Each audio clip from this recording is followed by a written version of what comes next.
For the contestant number 17, the floor is yours. Good morning, everyone. Good morning. Suppose you all work in a traditional market. One day, I decided to build a supermarket right next to you. Now, my supermarket is bigger, better, and more popular.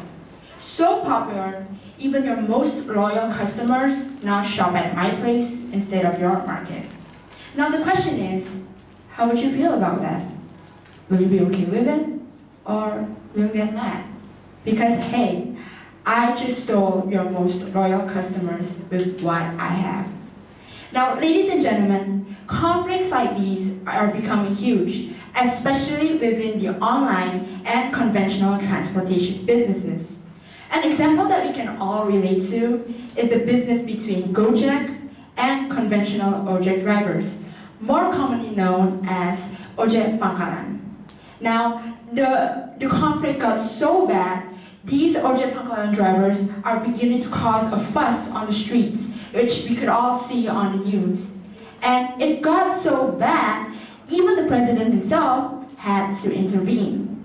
Now, while I applaud Jokowi for taking action, I believe he could have done so much more. The only help Jokowi gave to these conventional ojek drivers is by telling these drivers to just accept it. Because hey, life's a competition. If you're going to compete fair and square, not with bare hands.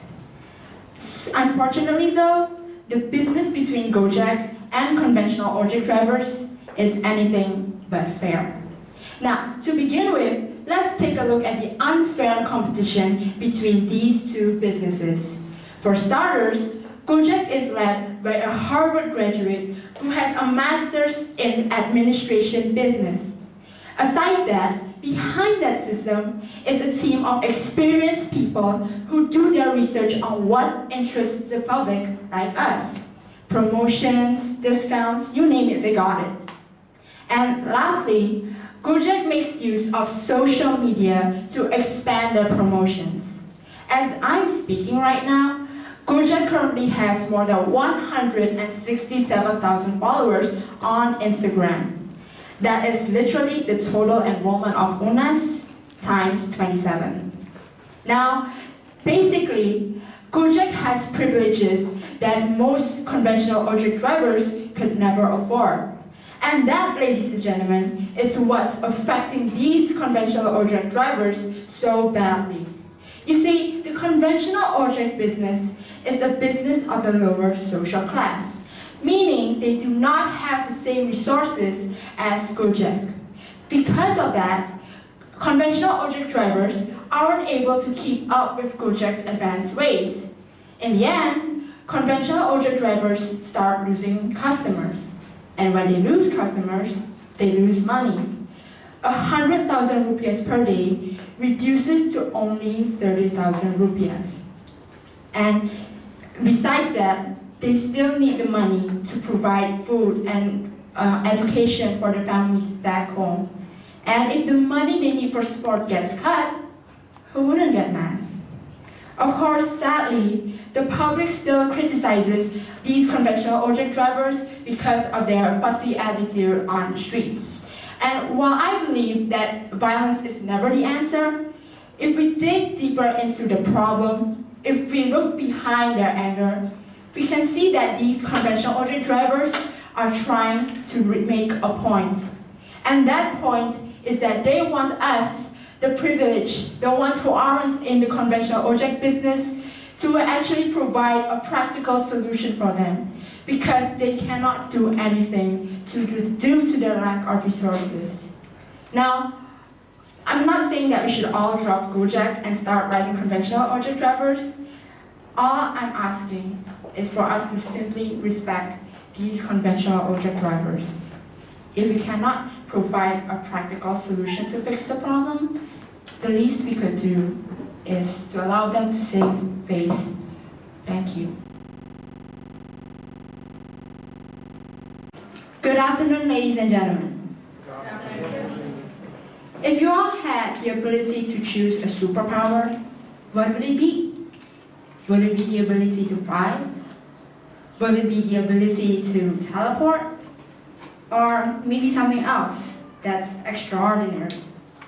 As for me, it will be the ability to stop drug abuse in Indonesia. See, Indonesia has an interesting history with drug abuse. Actually, it's been going around in the news for some moment right now. Actually, 2 days ago, a man was discovered to be selling shabu shabu in his hometown of Makassar.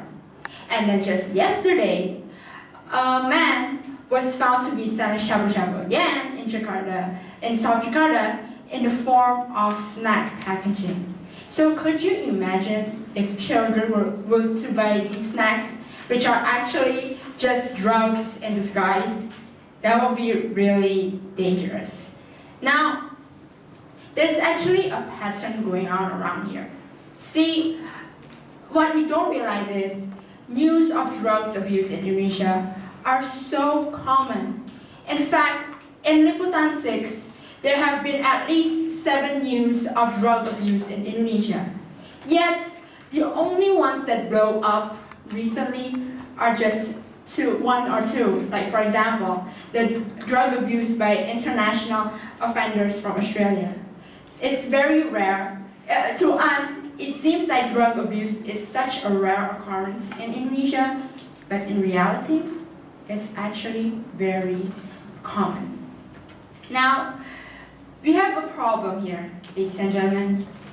Indonesia, since the past, has had a bad habit of normalizing problems, like, for example, drug abuse, corruption, poverty. We tend to think as if it's just a normal thing in this country, that it's no big deal. Because why? Because, according to them, we're a developing country.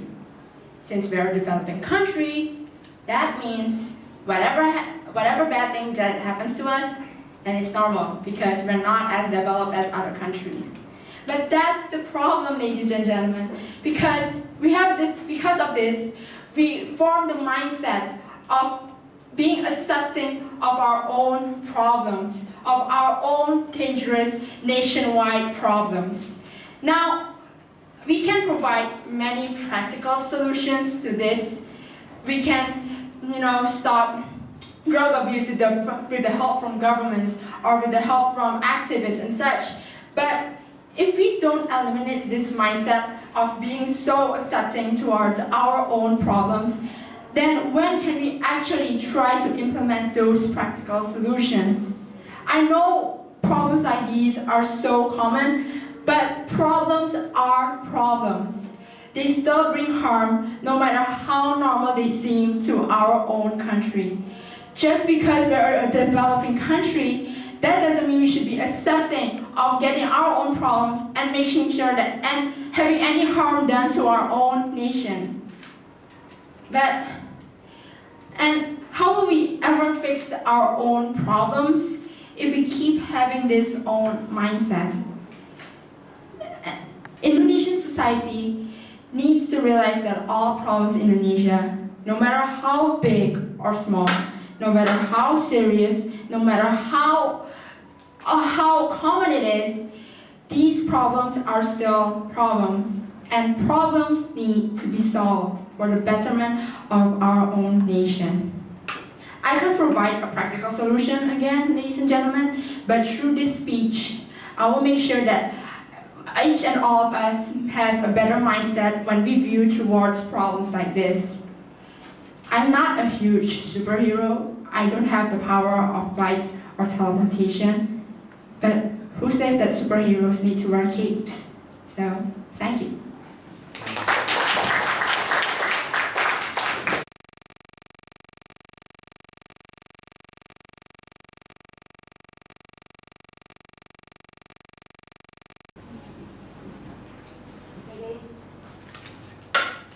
Good morning, the honorable adjudicators, and good morning, all the audience.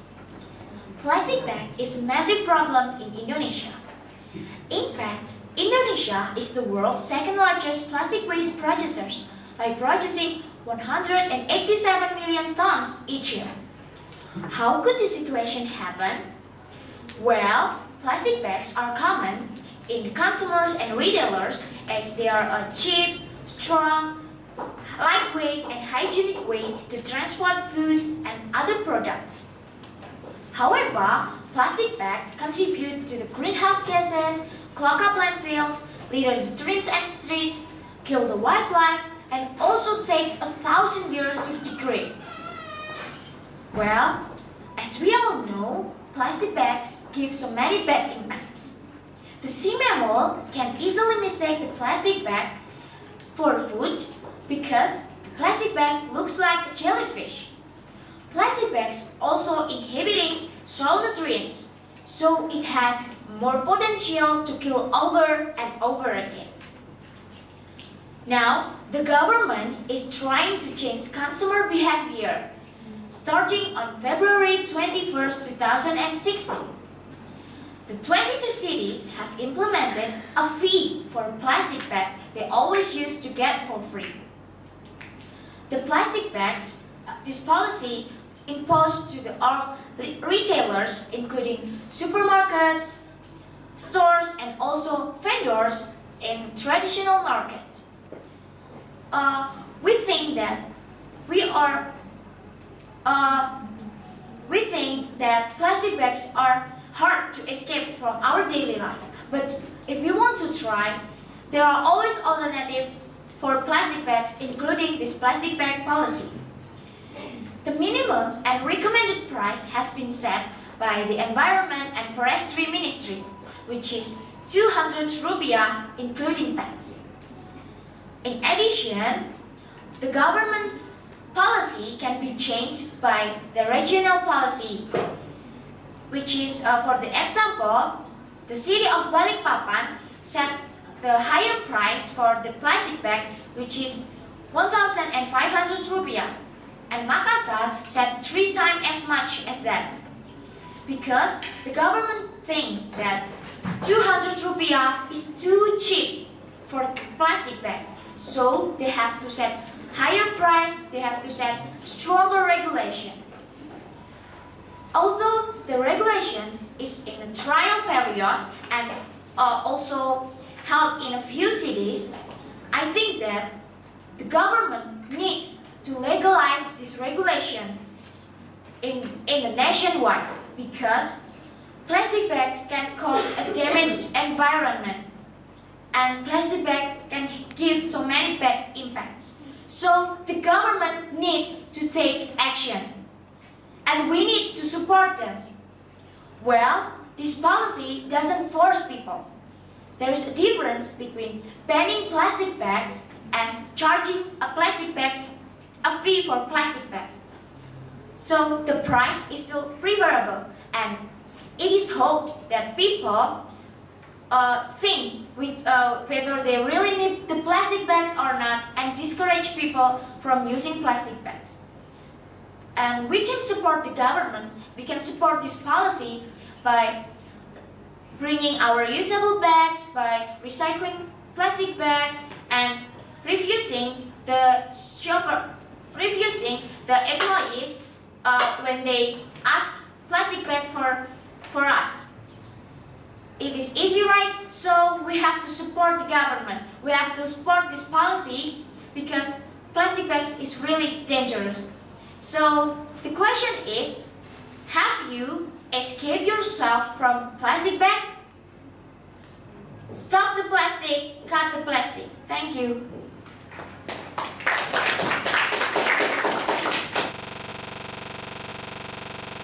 Good afternoon, the honorable educators, and good afternoon, all the audience. I'm proudly standing here to talk about ASEAN Economic Community. Well, 10 countries in the Southeast Asia has been set their trade markets, attempting to launch a single market for goods, services, capitals, and labor. They hope that their potential can become one of the largest economic community. Well, how Indonesia facing this problem? Indonesia has a really good potential to join the Asian economic community because Indonesia has so many people that they can be human resources to do this Asian economic community. But the problem is how Indonesia facing this situation. Indonesia have to set a higher standardization for their human resources and also their products. Because if Indonesia cannot set the higher standardization, Indonesia will attacked by other countries. And actually, Asian economic community is not a threat, but a big opportunity. What kind of opportunity? Indonesia can show to other countries that Indonesia has a really good power. Power here doesn't mean that Indonesia is the most powerful country. Not as that, but Indonesia has a great potential. That power right here means that Indonesia can spread the strength of its country to develop its country and other country to work together and make a market that they can join together to make a better market. And when Asian economic community have implemented, not only commodities will move freely, but also other products, including manpower. Products. Indonesia can develop its product by increasing the higher standardization of its local product. We can see that in Indonesia there are so many home industry. Now, Indonesia also have to control the product. How the product can move to other countries, how to be a good product. It's the part of the government here to set a good product to other countries and also Indonesia. And the other is manpower. Manpower. We have to set a skill that can go to other countries, not only for Indonesia. Skills right here doesn't only mean that Indonesian people can do that and can do this. Not just for that, but Indonesia also have to be a labor that can prove a better skill, more skill than that. Indonesia have Indonesian people have to be a good person to work in other countries and in Indonesia. It can be helped if Indonesian people have a good attitude too. Attitude is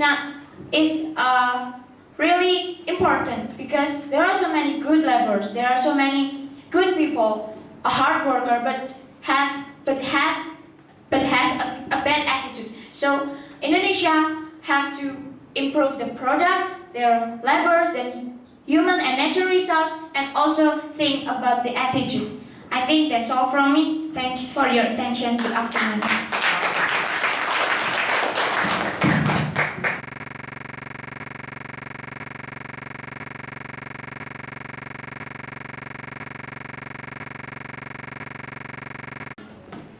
The Honorable Judges, distinguished audiences, good morning.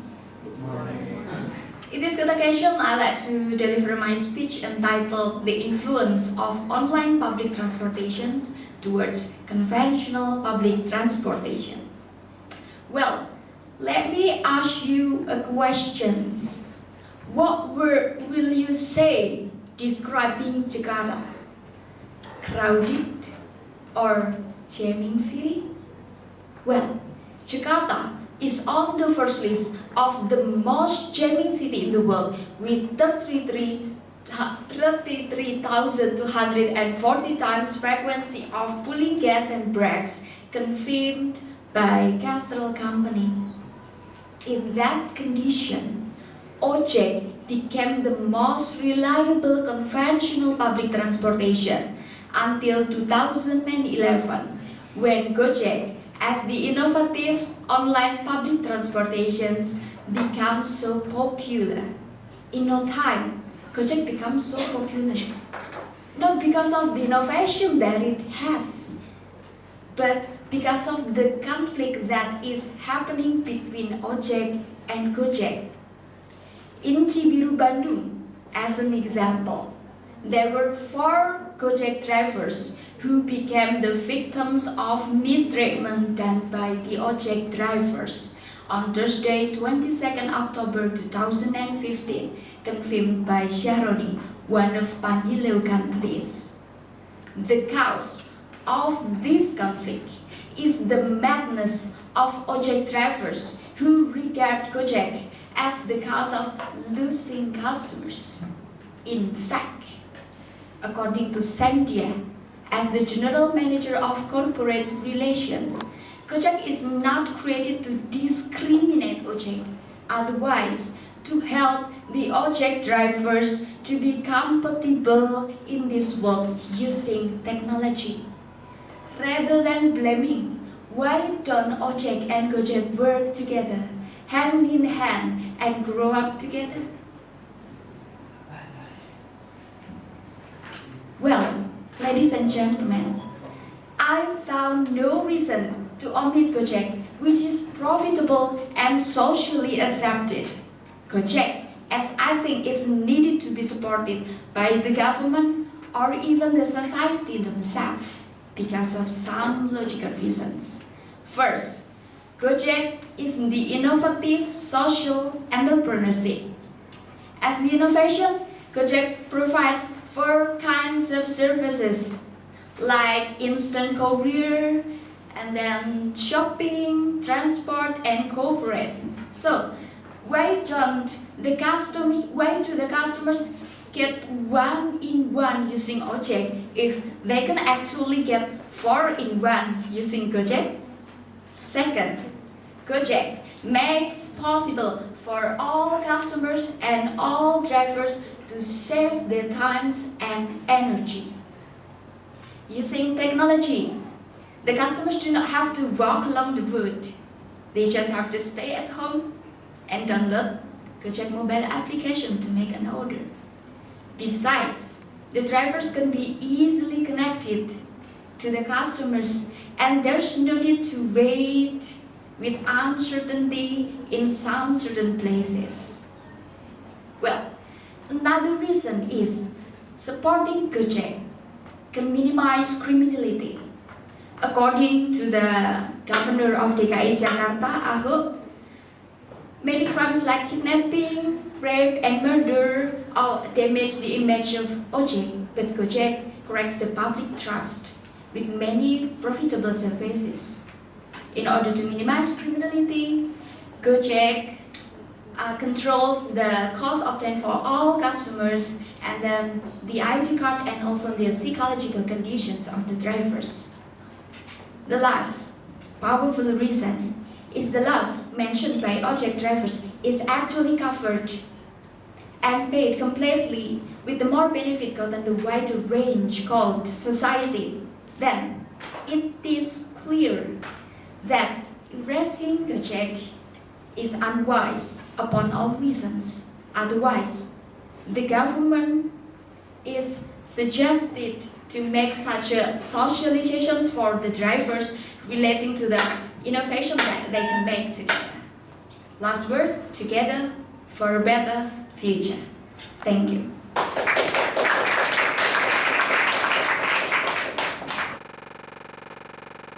Judges, distinguished audiences, good morning, good afternoon, sorry. It is the occasion I'd like to deliver a speech entitled "The Government and the Society Shall Take Concerns on the Children Exploitation as Labor in Indonesia." Well, there are so many conflicts relating to the children happening in Indonesia, especially for the children who became as the leper. So, what are the causes? The first one is the economy.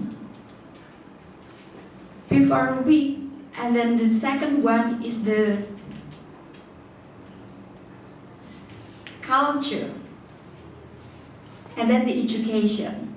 Before we getting down to the topics, to the points, exploitation itself is taking benefit from the children to earn money, and those are the profits that the mature people can get.